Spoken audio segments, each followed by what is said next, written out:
My love for him almost destroyed me. I remember the day I married Ethan as if it happened yesterday.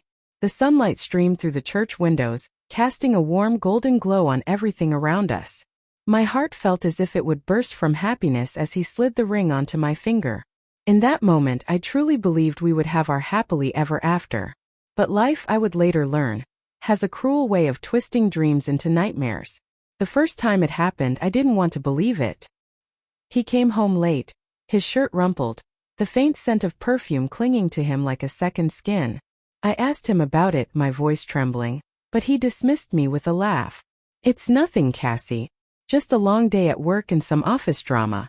Don't read too much into it." I wanted to trust him. I needed to trust him. After all, wasn't that what love was supposed to be? A leap of faith? And so I swallowed the knot in my throat and let it go. I told myself that I was just being paranoid, that Ethan would never hurt me. But then there were more late nights. More hushed phone calls. The texts he quickly deleted. The times he suddenly needed to step out when we were supposed to be spending the evening together. My doubts grew louder, yet every time I confronted him, he found a way to twist the narrative, to make me feel like the unreasonable one. The day I found undeniable proof, I thought my heart would stop. He'd left his phone on the kitchen counter while he was in the shower. A notification popped up. A message from someone named Kelsey. My stomach churned as I opened it, hands shaking so violently I almost dropped the phone. The words were seared into my mind. "Last night was amazing. Can't wait to see you again." The world around me blurred. I stumbled into the bathroom, phone in hand, and confronted him. He didn't even try to deny it. "It's not what you think," he said, his voice eerily calm. "It didn't mean anything." Didn't mean anything? Those words played on repeat in my head like a cruel mantra. How could something that felt like it was shattering my soul mean nothing to him? I should have left then. I wanted to leave. But Ethan begged me to stay. He promised it was a mistake, swore he loved me, that he couldn't imagine his life without me. And God help me, I believed him. I wanted so desperately to believe that this man, the man I had built my life around, was capable of change. For months things were better, or so I thought. He brought me flowers, made more time for us, even planned a surprise weekend getaway to the cabin where we'd spent our honeymoon. I allowed myself to hope again, to believe that love could conquer anything. But love, I would come to learn, is not enough when trust is gone. The second affair hit me harder than the first. By then I had learned to read the signs, and they were impossible to ignore. He was back to his old patterns, distant, secretive, dismissive. When I found the hotel receipt stuffed carelessly in his jacket pocket, I didn't even confront him. I just sat in our bedroom staring at the proof, feeling as though the air had been sucked out of my lungs. Why was I doing this to myself? Why was I letting him break me over and over again? And yet I stayed. It wasn't because I didn't know my worth. Deep down, I knew I deserved better than the scraps of his attention he threw my way between his dalliances. It was because I loved him. The kind of love that consumes you, blinds you, makes you think that enduring pain is a form of devotion. But love shouldn't hurt. The breaking point came one night when I overheard him on the phone. He was in the den, speaking in a low, intimate tone I hadn't heard him use with me in years. Something inside me snapped. I stormed into the room, tears streaming down my face, and screamed at him to stop lying, to stop pretending. Ethan just stared at me, his expression blank. "Cassie," he said, his voice cold and detached. "You're being dramatic. Maybe you should get some help." It was as if he'd poured gasoline on the fire raging inside me. For years I had been bending over backward to save our marriage, sacrificing my dignity, my self-respect, my sanity. And now he was calling me crazy? That night I packed a bag and left. I didn't even know where I was going. I just knew I couldn't stay. The drive was a blur of tears and shaky breaths. I ended up at a cheap motel on the outskirts of town, the kind of place where no one asks questions. In the quiet of that small, dingy room, I finally allowed myself to feel the weight of everything I had been carrying. I cried until there were no tears left, until I was empty. And then, for the first time in years, I felt something I hadn't felt in a long time: clarity. Ethan had taken so much from me, my trust, my confidence, my peace of mind. But he hadn't taken me. Not completely. Not yet. The road to rebuilding my life wasn't easy. There were days when the loneliness was unbearable. when I questioned whether I'd made the right decision. But each day I grew a little stronger. I surrounded myself with friends who reminded me of my worth, who helped me rediscover the woman I had been before Ethan's betrayals had torn me apart. Looking back now, I can see how blind I was, how deeply I had deluded myself into thinking love meant staying no matter the cost. But love should never demand your destruction. Ethan tried to come back, of course. He called, he showed up at my door. He even wrote me a long, heartfelt letter promising that he had changed. For a fleeting moment, I almost believed him. But then I remembered the years of pain, the nights spent crying alone, the way he had looked at me as though I were the problem. No, I told him the last time he came to see me. I deserved better. Walking away from Ethan was the hardest thing I've ever done. But it was also the most liberating. My love for him almost destroyed me, but it also taught me one of the most valuable lessons of my life. Sometimes the only way to save yourself is to let go. And now, for the first time in years, I am free. Even though I said I was free, the truth was that freedom didn't come overnight. Walking away from Ethan wasn't the end of my story. It was the beginning of a long and painful journey back to myself. For weeks after I left, I felt like a ghost, drifting through life without any sense of direction. I rented a tiny apartment on the outskirts of town, just big enough for me and the few things I had taken with me. The walls were bare, the furniture sparse, and the silence deafening. But in a strange way it was mine, and that made it sacred. In the early days I often found myself staring out of the window, my thoughts tangled in the memories of the life I had left behind. I remembered the good times, the laughter, the warmth of Ethan's arms around me, the way he used to make me feel like I was the center of his universe. Those memories haunted me, whispering lies that maybe I had made a mistake, that maybe he could change, that maybe love was worth the pain. But then the darker memories would surface, the hotel receipts, the perfume on his shirt, the nights I cried myself to sleep while he was out doing God knows what. Those were the memories that kept me grounded, that reminded me why I had to leave. One night, as I sat on the edge of my bed, staring at the peeling wallpaper, I realized that I couldn't keep living in this limbo. Ethan was no longer in my life, but he still held power over me, and I hated it. I wanted to reclaim my story, to find the strength to move forward, even if I didn't know what that looked like yet. The first step was therapy. I had resisted the idea for a long time, partly because Ethan had always dismissed it as unnecessary, and partly because I was afraid of what I might uncover about myself. But when I walked into Dr. Harper's office for the first time, I felt something I hadn't felt in years: hope. Dr. Harper was a kind, soft-spoken woman in her 50s, with a way of making you feel like you could tell her anything without fear of judgment. In those early sessions, I mostly cried. I told her about Ethan, about the lies, the betrayals, the way he had slowly eroded my sense of self. "What do you want, Cassie?" she asked me one day, her voice gentle but firm. The question caught me off guard. I had spent so many years trying to make Ethan happy, trying to keep our marriage intact, that I had forgotten how to think about what I wanted. I sat there in silence, the question echoing in my mind. "I don't know," I finally admitted. And that became the focus of our work. Not just untangling the pain of the past, but figuring out who I was and what I wanted for my future. As the weeks turned into months, I began to feel the weight on my chest lighten, little by little. I started to reconnect with the parts of myself I had lost along the way. I rediscovered my love for painting, something I hadn't done since college. I bought a cheap set of watercolors and spent hours at my kitchen table, letting the colors bleed together on the page, creating something beautiful out of the chaos inside me. I also began to rebuild my social life, which had been one of the first casualties of my marriage. Ethan had a way of isolating me, subtly discouraging me from spending time with friends and making me feel guilty for wanting a life outside of him. But now I reached out to people I had lost touch with, and to my surprise, many of them welcomed me back with open arms. One of those friends was Hannah, my college roommate and the closest thing I had to a sister. When I told her what had happened, she didn't say, "I told you so," even though she had never liked Ethan. Instead, she wrapped me in a hug and said, "I'm so proud of you, Cass. You're stronger than you know." Those words stayed with me. Of course, there were setbacks. Healing is never a straight line. There were nights when I found myself scrolling through old photos of Ethan and me, tears blurring my vision. There were moments when I was tempted to pick up the phone and call him, just to hear his voice, just to feel connected to someone who had once been my everything. But every time I reminded myself of the pain he had caused me, and I resisted. One of the hardest parts was facing the fear of being alone. For so long I had defined myself through my relationship with Ethan. Without him I felt unmoored, like a ship adrift in a vast empty sea. But over time, I began to see that being alone wasn't something to fear. It was an opportunity to truly get to know myself. I started taking long walks in the park near my apartment, savoring the quiet moments of solitude. I signed up for a yoga class and found a surprising sense of peace in the meditative flow of movement.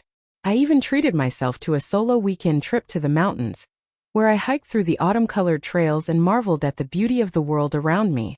Slowly but surely I began to rebuild. And then one day something incredible happened. I woke up and realized that I hadn't thought about Ethan in days. The realization filled me with a sense of triumph. He no longer had a hold on me. Now, when I think about Ethan, it's with a sense of detachment, as though he were a character in a story I once read rather than someone who had been such a central part of my life. I don't hate him, not anymore. Hatred takes energy, and I've learned to save that energy for the things that truly matter.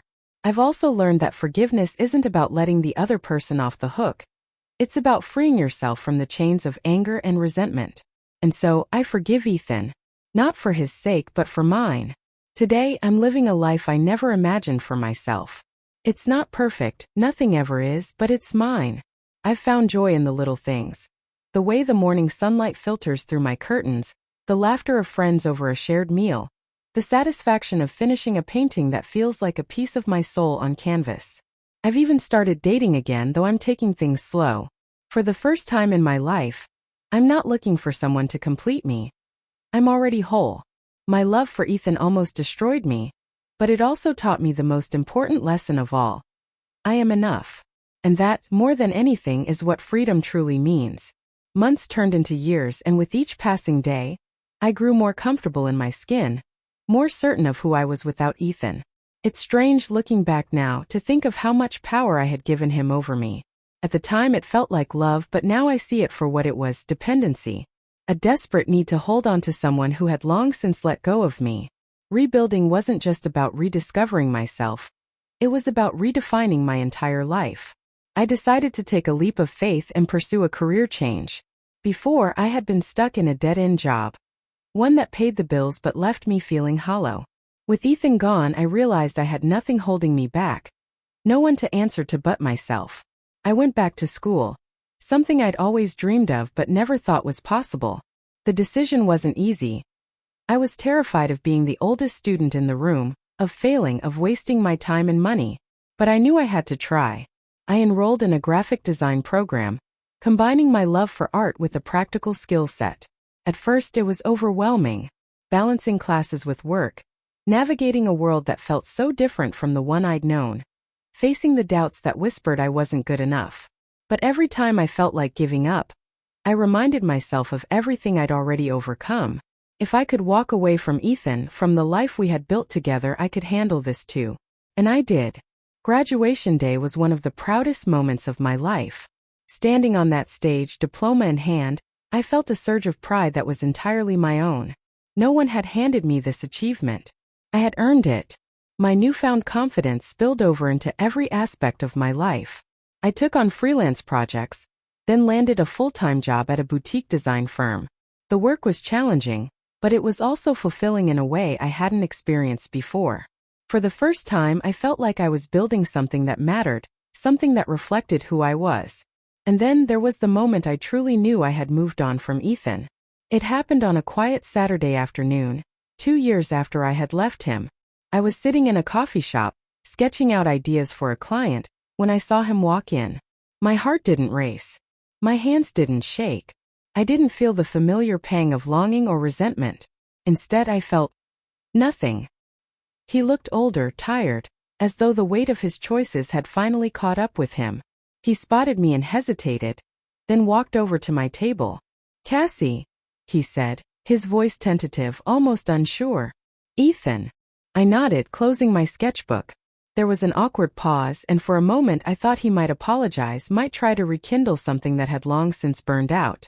But instead he simply said, "You look good. Happy." I am, I replied, and it was the truth. He smiled, a faint, wistful expression that didn't quite reach his eyes. I'm glad, he said, and then he walked away. I sat there for a long time after he left, processing the encounter. Seeing him again felt like closing a chapter of my life that had been left unfinished. There was no anger, no regret, just a quiet acceptance that we had both moved on. In the years that followed, my life continued to blossom in ways I never could have imagined. I traveled more, something Ethan had always been too busy to prioritize. I explored places I'd only dreamed of visiting: Paris, Tokyo, the sweeping landscapes of Iceland. Each trip felt like a celebration of my independence, a reminder that the world was vast and full of possibilities. I also found love again, though it came when I least expected it. His name was Lucas, a photographer I met through a mutual friend. He was everything Ethan wasn't: kind, attentive, patient. From the beginning, our relationship felt different. There were no games, no secrets, no walking on eggshells. With Lucas, I learned what love was supposed to feel like: safe, nurturing, a partnership built on mutual respect. He didn't try to change me or diminish me. Instead, he celebrated my independence, encouraged my ambitions, and stood by my side as an equal. When he proposed, it wasn't with grand gestures or elaborate plans. It was a quiet moment, just the two of us, sitting on a beach at sunset. He turned to me, his eyes filled with warmth, and said, "Cassie, I don't want to spend another day without you by my side. Will you marry me?" For a moment I hesitated, not because I didn't love him, but because I wanted to be sure. I thought about Ethan, about the mistakes I had made, about the promises I had believed. But when I looked into Lucas's eyes, I saw something I had never seen in Ethan's: honesty. "Yes," I said, my voice steady and sure. Our wedding was small and intimate, just close friends and family. As we exchanged vows, I felt an overwhelming sense of peace. This time I wasn't walking into a marriage blinded by love or clinging to illusions. I was walking into it with open eyes, with a heart that had been broken and healed, with a clear understanding of who I was and what I deserved. Now, years later, I often think about the woman I used to be, the woman who stayed with Ethan despite the lies, the betrayal, the pain. I don't hate her. She did the best she could with what she knew at the time. But I'm proud of the woman I've become. The woman who found the strength to walk away and build a life that is truly her own. If there's one thing I've learned through it all, it's this: love isn't about losing yourself. It's about finding someone who sees you for exactly who you are, and loves you not despite it, but because of it. And now I finally know what that feels like. Life has a way of surprising you when you least expect it. Even now, as I sit on my porch overlooking the rolling hills of our little home in the countryside, I can't help but marvel at how far I've come. The journey wasn't linear, and it certainly wasn't easy, but every step, every heartbreak, every moment of doubt, every act of courage, led me to where I am today. Lucas and I have been married for 5 years now, and together we've built a life that feels solid, unshakable, and full of joy. The house we share is small but cozy, filled with sunlight and the kind of warmth that only comes from love and laughter. We renovated it together, painting the walls, picking out furniture, and planting a garden in the backyard. It's nothing grand, but it feels like home in a way no place ever has before. We decided early on not to rush into having children. Both of us had careers we were passionate about, Lucas with his photography and me with my design work, and we wanted to make sure we built a strong foundation before bringing another life into the mix.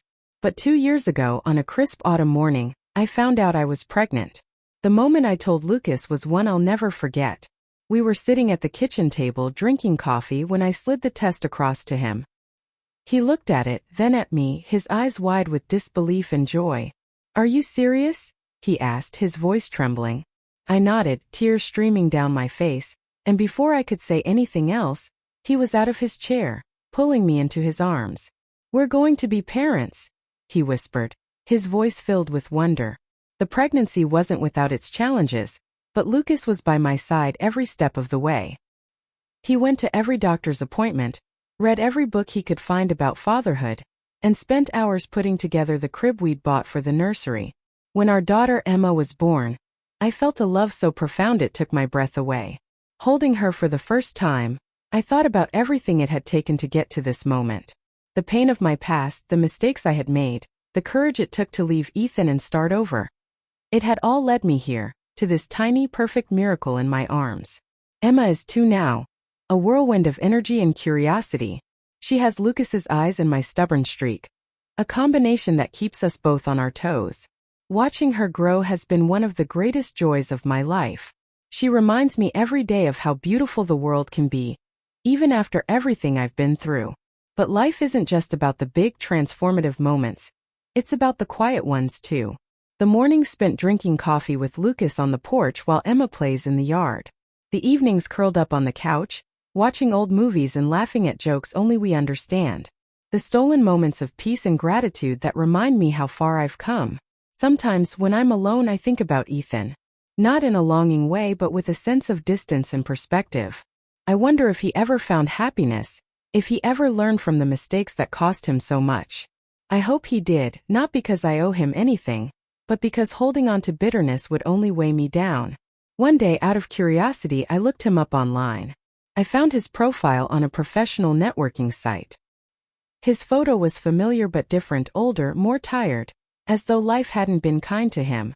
I noticed he wasn't wearing a wedding ring in the picture, and for a moment I felt a pang of sadness.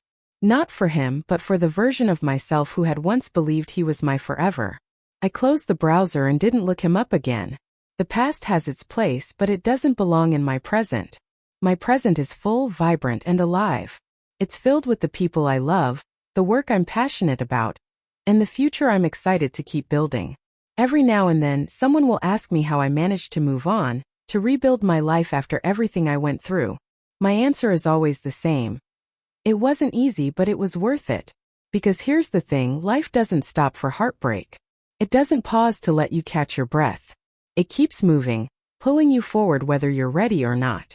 And if you're willing to take that first terrifying step into the unknown, you might just find something beautiful waiting for you on the other side. For me, that something was a second chance, not just at love but at life. A chance to rediscover who I am, to reclaim my worth, and to build a life that is truly my own. And for that, I am endlessly grateful. Now, as I watch Emma chase butterflies in the yard, her laughter ringing out like music, I feel a sense of peace I never thought I'd find. My love for Ethan almost destroyed me, but it also taught me what I'm capable of, what I deserve, and how strong I truly am. This is my story, and it's not over yet. There will be challenges, of course, life is never without them. But I know now that I can face anything that comes my way, because I've already walked through fire. And I came out on the other side stronger, wiser, and whole. As the years passed, the tapestry of my life grew richer, woven with threads of joy, resilience, and new beginnings. Emma grew older, her curiosity blossoming into a thirst for knowledge that kept Lucas and me on our toes. She had a knack for asking questions that would leave us either laughing uncontrollably or pausing to marvel at her young, insightful mind. "Mom," she asked one evening as I tucked her into bed, "what does it mean to be strong?" The question caught me off guard. For a moment I sat there, running my fingers through her silky hair, thinking about how to answer. How could I possibly explain the strength it took to rebuild my life, the courage it took to leave behind something that no longer served me? "Being strong," I finally said, "means doing what's right for you, even when it's hard. It means believing in yourself, even when others don't. And it means never giving up, no matter how tough things get." She stared at me with her big, thoughtful eyes, nodding solemnly as though she understood. "Like you, Mom," she said softly, her voice full of admiration that made my heart swell. "Like you, sweetheart," I whispered back, kissing her forehead. That night, as I sat in the quiet of our living room, I thought about her question and the weight of being a role model for her. I wanted her to grow up knowing her worth, to understand that love should never come at the cost of her happiness or self-respect. I wanted her to see the strength in kindness, the power in vulnerability, and the beauty in standing tall, even after being knocked down. Lucas and I continued to nurture our family, and as Emma grew, so did our love for one another. But I also found that my journey wasn't just about my family. It was about continuing to grow as an individual. I started mentoring young women in my field, sharing my story not to dwell on the pain of my past, but to inspire others to rise above their own struggles. I spoke at conferences and workshops, telling my story of resilience, of rediscovering my identity after years of feeling lost. At first, it was terrifying to stand in front of a crowd and lay bare my vulnerabilities. But every time someone came up to me afterward and said, "Your story gave me hope," it reminded me why I was doing it. One of those women was a graphic design student named Marissa. She came to one of my talks, her eyes filled with tears as she told me about her own struggles with a toxic relationship and how she felt trapped. "I don't know if I'm strong enough to leave," she admitted, her voice trembling. I took her hand and looked her in the eyes. "You are," I said with conviction. "You might not feel it now, but the strength is there. It's in every breath you take, every step you make toward a better future. You just have to trust yourself." Months later, I received an email from Marissa. She had left the relationship, moved to a new city, and was pursuing her dream of becoming a designer. She thanked me for helping her find the courage to take that first step. And as I read her words, I felt an overwhelming sense of purpose. Lucas encouraged me to do more with my story, to reach a wider audience. With his support, I began writing a book, not just about my past, but about the lessons I'd learned along the way. It was a labor of love, a project that pushed me to reflect deeply on my experiences and the ways they had shaped me. The book, Stronger Than Yesterday, was published 2 years later. I never expected it to become anything more than a small personal project, but to my surprise, it resonated with people. Letters and emails poured in from readers who saw themselves in my story, who found hope and strength in my words. One email in particular stayed with me. It was from a woman named Rachel, who had been in a marriage eerily similar to mine. She wrote about the fear and shame that kept her from leaving, about how reading my book gave her the courage to pack her bags and walk away. "You saved my life," she wrote. "I didn't save her life, she did that herself." But knowing that my story had played a small role in her journey filled me with a sense of fulfillment I had never known. Meanwhile, my family continued to thrive. Emma excelled in school, her passion for learning leading her to explore everything from science experiments to painting lessons. Lucas and I made it a point to keep our relationship strong, carving out time for date nights, long conversations, and quiet moments of connection. We also faced our share of challenges. Life is never without its trials, and there were times when work was stressful, when Emma tested our patience, when the weight of everyday responsibilities threatened to pull us apart. But we faced those challenges together, always returning to the foundation of trust and respect we had built. One summer, we decided to take a road trip across the country, something Lucas had always dreamed of doing. We packed up our car, loaded Emma in the back seat, and set off with no real itinerary, just a map and a sense of adventure. That trip became one of the most cherished memories of my life. We hiked through national parks, visited quirky roadside attractions, and camped under star-filled skies. One night, as we sat around a campfire, Emma turned to me and said, "I'm glad you're my mom." Her words brought tears to my eyes. In that moment, I realized that every decision I had made, every hardship I had endured, had led me to this. A life filled with love, laughter, and the kind of happiness I once thought was impossible. Now, as I look back on my journey, I feel nothing but gratitude. Gratitude for the lessons I've learned, the people who have supported me, and the resilience that carried me through even the darkest times. I'm not the same woman who once thought she couldn't survive without Ethan. I am stronger, wiser, and more whole than I ever imagined I could be. And as I watch Emma chase fireflies in the twilight, her laughter echoing in the air, I know one thing for certain. Life is beautiful, and I am exactly where I'm meant to be. Years continued to roll by, and with them came the inevitable changes that life always brings. Emma grew from a spirited little girl into a confident young woman, each milestone marking a new chapter in our lives. Her first school play, her first science fair, her first crush, all moments that filled our home with stories, laughter, and the bittersweet realization that time never stands still. Lucas and I watched her blossom with pride, but also with a quiet understanding that one day she would leave to carve her own path.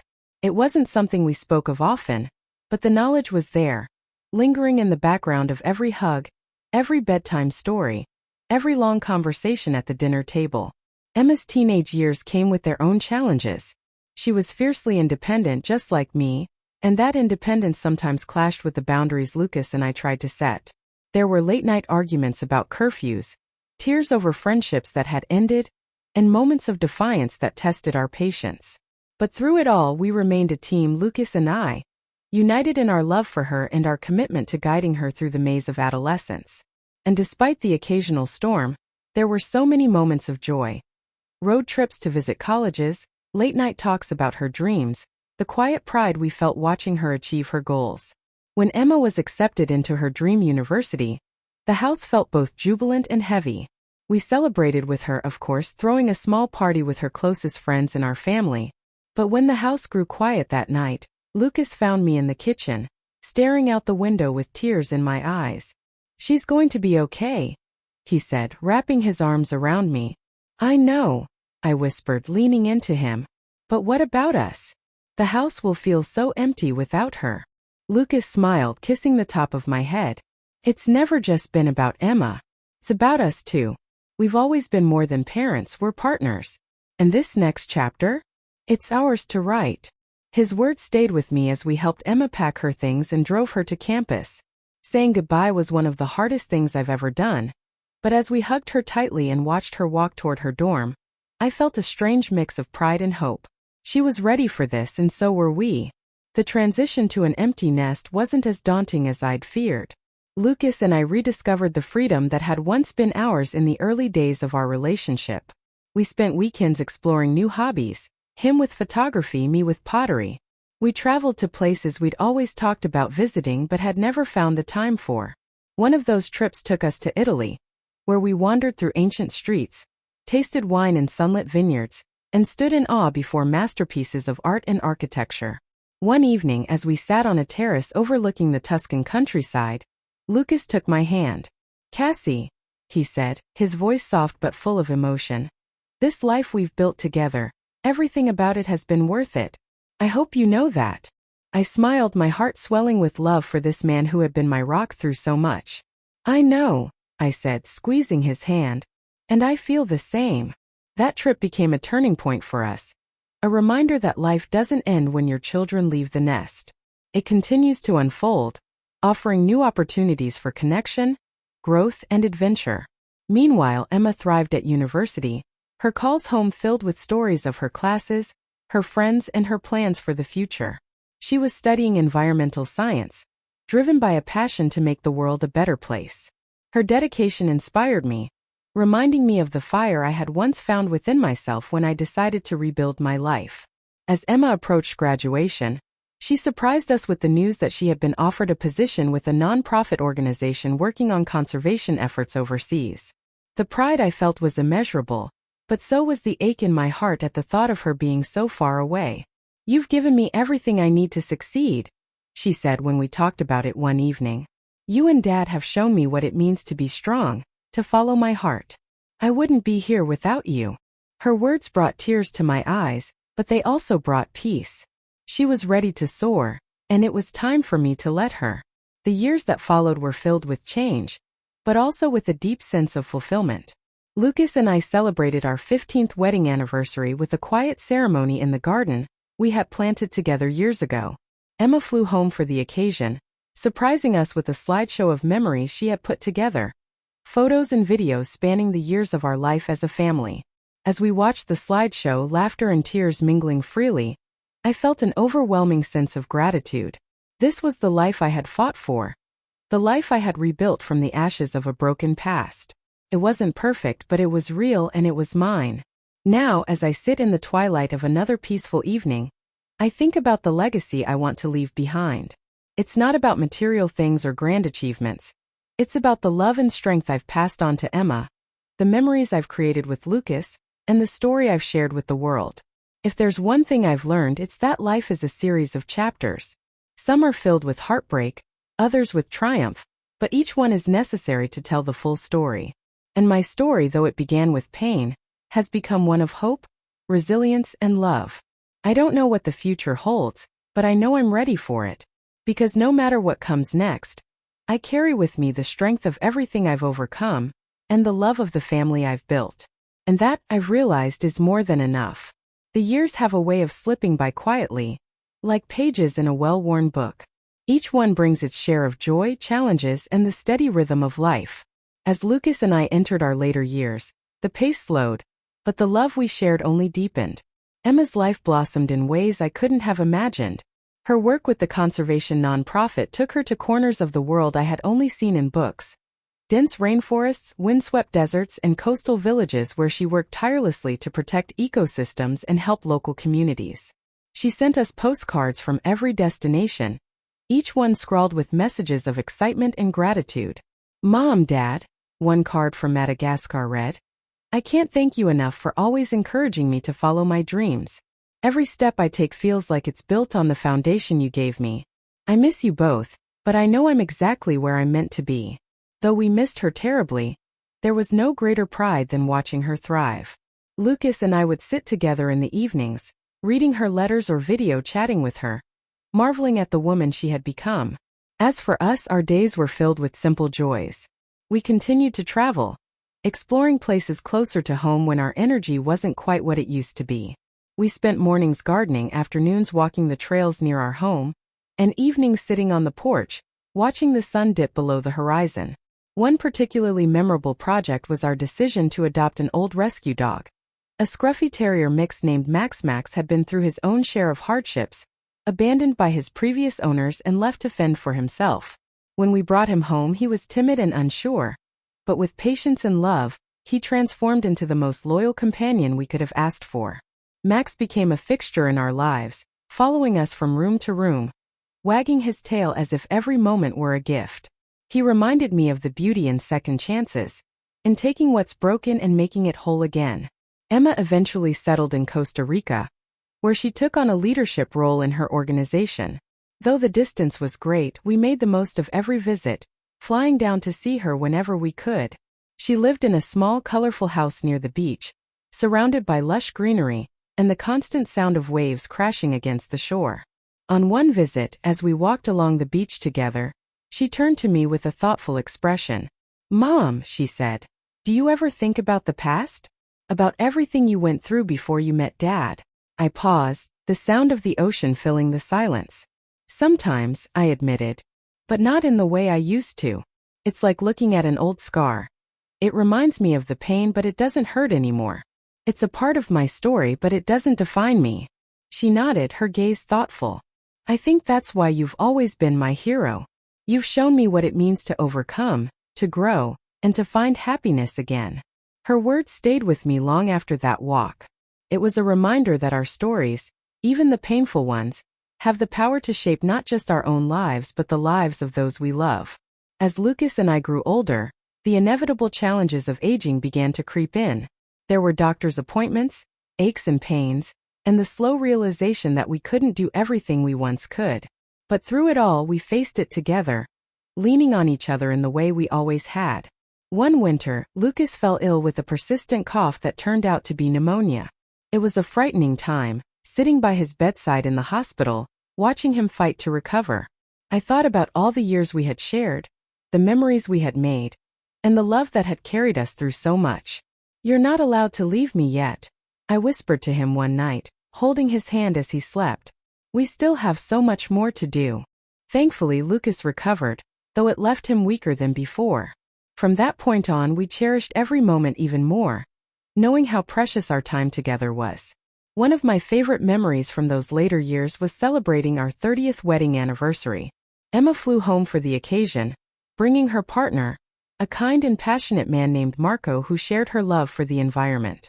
Together, they planned a surprise party for us, gathering friends and family from near and far. As Lucas and I stood in our backyard, surrounded by laughter and love, I felt an overwhelming sense of gratitude. This was the life I had fought for, the life I had rebuilt with Lucas and Emma by my side. In the quiet moments when the house was still and the world seemed to hold its breath, I often found myself reflecting on the journey that had brought me here. There were times when I wondered how different my life might have been if I had stayed with Ethan, if I had never found the strength to leave. But those thoughts were fleeting, drowned out by the certainty that I had made the right choice. Life with Ethan had been a narrow, confining path, but leaving him had opened up a world of possibilities, one that was filled with love, laughter, and the kind of happiness I never thought I'd find. Eventually, the time came when Lucas and I had to slow down even more. Our days became quieter, filled with the gentle rhythms of routine and the comfort of each other's presence. Max, now an old dog himself, would curl up at our feet as we sat by the fireplace, the three of us enjoying the peace of a life well lived. When Lucas passed away in his sleep one summer night, my world shifted once again.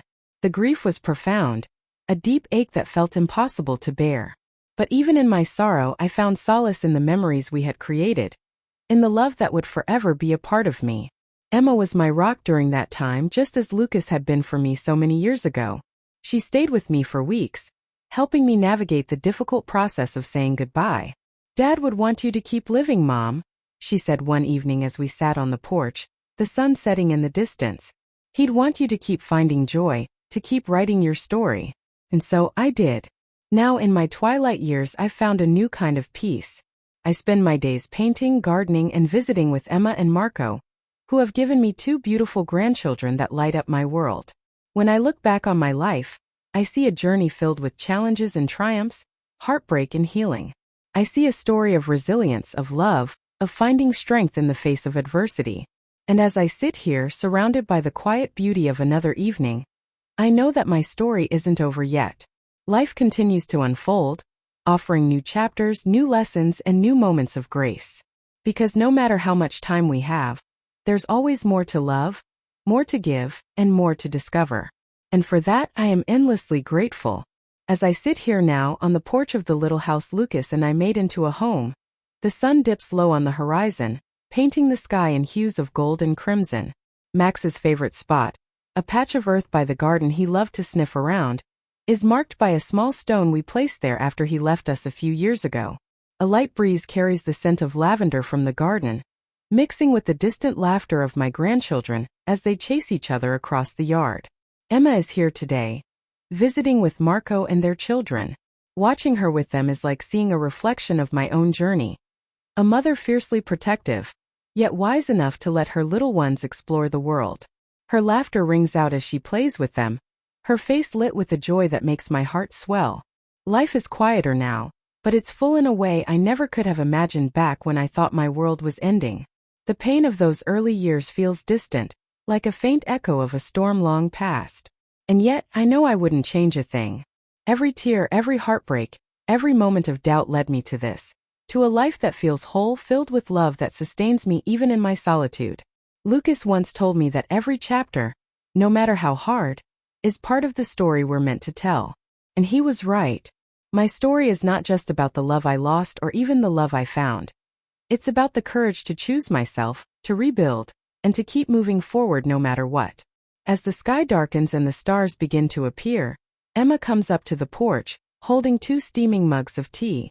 She hands one to me and sits beside me, her head resting on my shoulder. "Thank you, Mom," she says softly, her voice carrying a weight of gratitude I can feel in my bones. "For what?" I ask, though I already know the answer. "For everything. For showing me what strength looks like, what love should be. For being you." I smile, wrapping my arm around her. "And thank you, Emma, for giving me a reason to keep going, even when it was hard." We sit there in silence for a while, the sounds of the night wrapping around us like a warm blanket. I look up at the stars and think of Lucas, of Max, of all the people and moments that have shaped me. My story is almost complete now, but it's a good one. A story of love, loss, and triumph, of pain and healing, of discovering that even in the darkest moments, there's always a glimmer of light waiting to be found. When my time comes, I'll leave this world knowing I lived fully, loved deeply, and left behind a legacy of strength and hope. And that, I think, is all anyone can ask for.